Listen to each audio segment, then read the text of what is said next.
Do you remember 3 years ago when I walked into your office ready to declare bankruptcy? Morning. It's been a very productive start to the day. Got up at like 6:30, took Luce for a good long walk.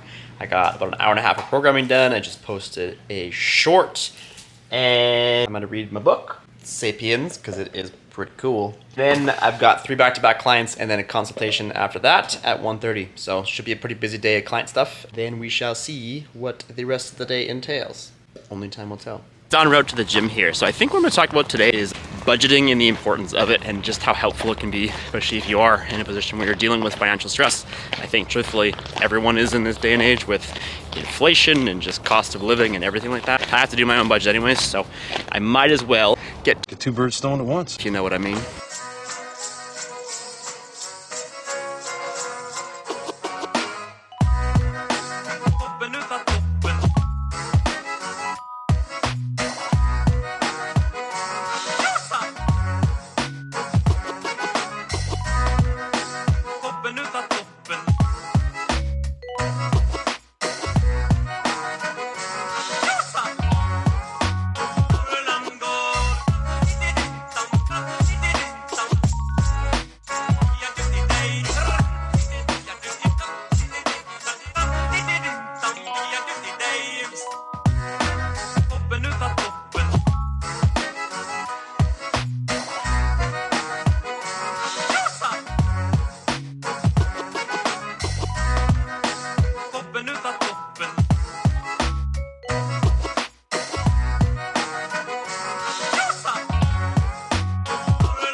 You don't want the ball?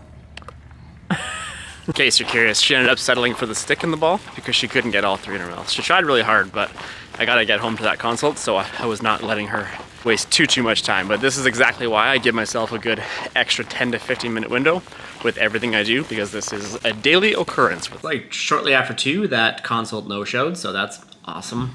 Thank you very much for that. I'm not gonna dwell on it. It is what it is. Budgeting, do you do it? You should. Whether you budget up or budget down. What I mean by that is I have a very scarcity strong mindset, and that's something that I'm actively trying to work on. But for me personally, I have a minimum save number as opposed to a maximum spend number. The reason I do that is because just how my brain is wired. And I think it's like a resistance to authority Shut your mouth when you're talking to me.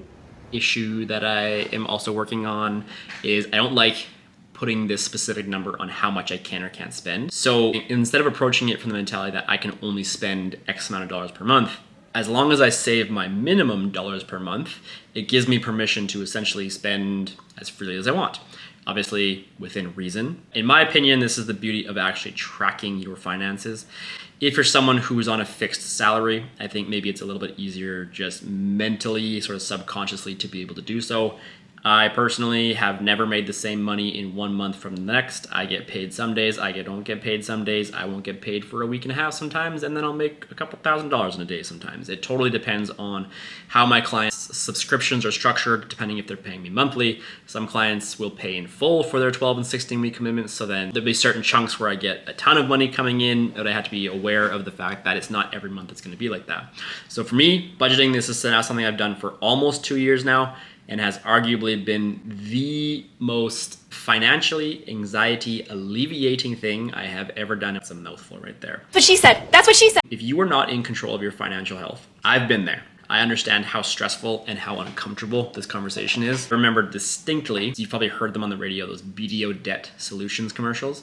I literally would change the radio station if I heard that come on, because I was so uncomfortable in my own skin, acknowledging, admitting, and even just talking about money, but specifically talking about debt. So trust me, there's no judgment, there's no shame from my end at all. I was there for over a decade of my life, and I'm just speaking from pure compassion. I know how absolutely uncomfortable it is. The reason I bring up the importance of budgeting is the fact that when you do take control of your financial health, I think it alleviates stress in so many other areas of your life, because even if you don't feel on the surface stressed about your finances, if you even remotely think about it, when you put your head down at night, it's going to affect your sleep, which is going to have a whole plethora of issues that kind of come from that underlying sort of agitation, that underlying stress, that underlying shame. It causes a massive effect on your life. So if there's one thing I would recommend you do when it comes to financial health is just start budgeting your income. Just in my opinion, like tracking calories, it's meant to bring awareness to the choices that you're making. It brings this lens of clarity with, do I want this or do I need this? When you start looking at your income and you start seeing where you're spending money, it makes you a lot more conscious of the decisions that you're making. And you can be much more logical about some of the decisions you're making because there's a massive difference between needing and wanting. And I think so many of us get into these debt spirals and these bad positions with our credit card and lines of credit because we want these things, even though it's technically not within our current budget, and we decide to make that impulsive decision. I want it now! And if you bring a little bit of rationality to the equation and you do spend 3, 4, 5 months saving for something that you really want, then you can make that purchase without furthering yourself into debt or putting yourself into debt in the first place. So I'm just going to kind of loosely show you what my budget sheet looks like. And if you want this, let me know. Give me your email. I'll happily send this to you. This is from my financial advisor. It's super simple. You can obviously adjust any of the columns for whatever you need, but I'll show you exactly what it looks like.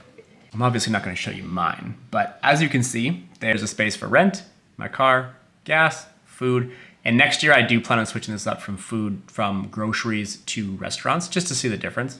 Subscription, business expenses, Lucy, RSP, savings, prescription, and extra. Quick explanation of this, obviously rent, pretty straightforward. In theory, that's not going to be changing from month to month unless you're moving to a new location. Car, in theory, is also fixed, but anytime I have a month that I had to get my brakes done last year, if I get an oil change, I'll add that into the car expense. Gas, obviously quite variable. Food, variable. Subscription expenses for my business is a big one because then this way, for me personally, as a sole proprietor, it allows me to budget my taxes a lot more effectively. This way, when I do my taxes on a quarterly basis, it's not a complete guessing game like it used to be, which caused me a ton of stress of like, do I owe 3,000? Do I owe 8,000? Do I owe 15,000? Like, where do I actually owe? I can now look at this and say, okay, I'm expensing XYZ. This means it's going to put me within this tax bracket. So if I'm within this tax bracket, it's much easier to actually budget accordingly for that. Loosely, it's kind of dog food, any sort of vet bills. TFSA, RSP, for me, I do a fixed minimum save, as mentioned. That's a huge one for me. It just comes out automatically on the 15th. Prescription is essentially my psychology appointments and for my Vyvanse and any other medical expenses that come up. Extra is anything fun. That's any vacations. That's my ridiculous number of books. That's me buying my bookshelf. Anything that is sort of outside the realm of business, savings, and or Lucy, or anything there is going to be under extra. So obviously for you, you can structure this however you would like. But I think this is something that can be so beneficial, and it doesn't take a lot of work. It takes me, I just do it usually once a week if I'm really on top of it. If not, at the end of the month, I just pull up my RBC banking. I go through my expenses, what I spent my money on my credit card and in my check-ins account for my business. I do the same for my personal. I put it all in there. Hope this conversation doesn't make you uncomfortable. If it does, actually, in theory, it's actually giving you something really helpful that you can work towards. And I know making money is not easy, but one thing I will say, and I will challenge you in the sense that it's almost 2024. We live in a day and age where there has never been more opportunity to start a side hustle or make money online or make money outside of your career. If you work on a salary and you do have a fixed income of X amount of dollars and you're continuously financially stressed, one, there's a good chance you're living outside your means. So smarten up, tighten it up a little bit, and really start thinking about your wants versus your needs. B, consider starting a side hustle. The unfortunate truth here is it's going to take work. There's no ifs, ands, or buts around it. It's just going to be something that if you want to better your financial health, and I know this is much easier said than done, and I know in certain aspects I'm very privileged to be in the position that I am with the fact that I don't have kids and I don't have a ton of responsibility outside of my two businesses that allow me to do things like this YouTube channel that is going to help my financial health even more in the future. But if you couldn't tell, I'm busting my balls for this. So if you do want to make change, you have to work for it. And I think it was the quote from last Sunday that I used, but if nothing changes, then nothing changes. So I hope you found this somewhat helpful. If you want this, please let me know. It's a super simple Excel sheet. Can't stress this enough, but like taking control of my financial health was one of the best decisions I have ever made in my entire life. Because going to bed at night, knowing that I don't have this massive, I used to describe it as a shame cloud above my head, is one of the best feelings I've ever felt, to be completely honest with you. I hope that inspires you to do the same, because the stress that I'm already under in regards to owning 2 businesses and trying to develop myself and work on my sobriety and things like that. If I knew that there was this lingering under the surface agitation and or stress and or shame around my financial health and the debt that I was carrying, I know that it would impact my day-to-day life. And I know that it would impact me in a very negative way, which would prevent me from making positive changes in my life. Now, with all that being said, I'm gonna take Lucy to the field. Since I got no showed, I'm gonna go make the most of this afternoon. I gotta go grab a couple groceries, just grab some coffee and things like that for tomorrow morning, since it'll be 4:30 a.m. start, as per usual. And then I'm just gonna chill.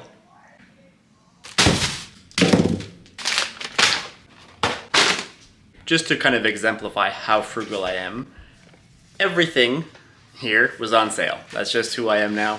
Honestly, I used to be that person that was like, oh, I need to get the expensive paper towel because it's just so much better. It is better, but at the same time, when there's like a $7 price difference in this crazy day and age, I'm buying the no-name shit. But I'm gonna wrap it up here. It's like 3:15. I'm just gonna do a double vlog for today and Sunday, since Sundays are pretty boring anyways, and it's just me working for 14 hours. I'm gonna eat my burrito bowls and just read my book. So I hope you have a great rest of your Saturday. Much love. See you for a double vlog tomorrow. Peace out. Sunday motivation reminder. Change is hard, but you can do hard things. You just gotta practice it.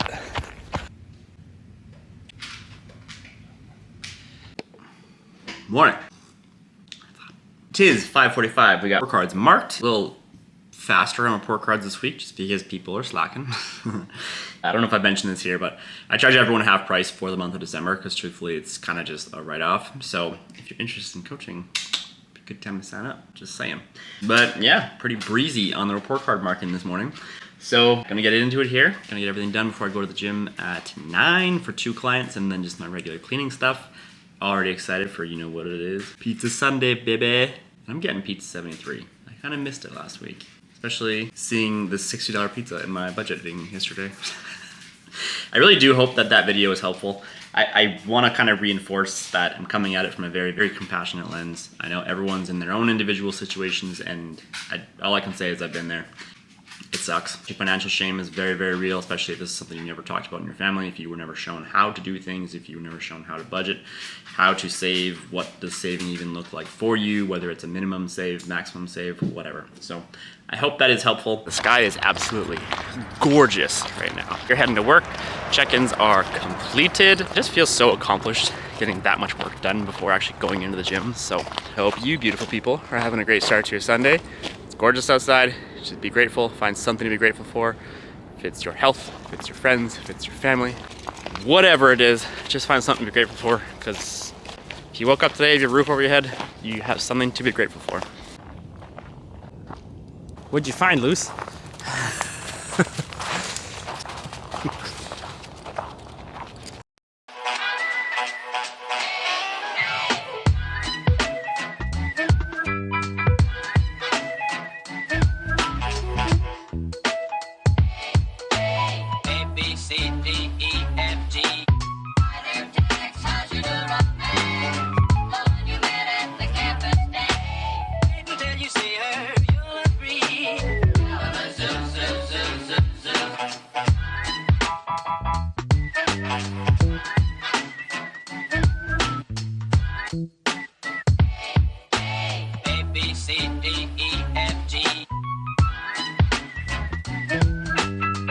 We got out of work a little bit early, which is nice. That consultation from yesterday actually rescheduled to today.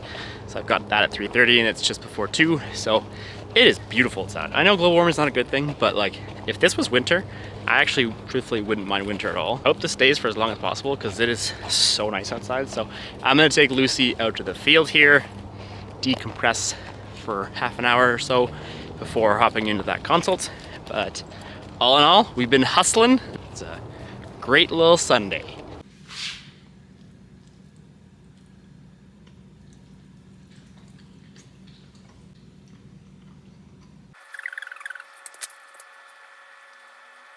Alright, everybody. I just kind of wanted to end this vlog on this note.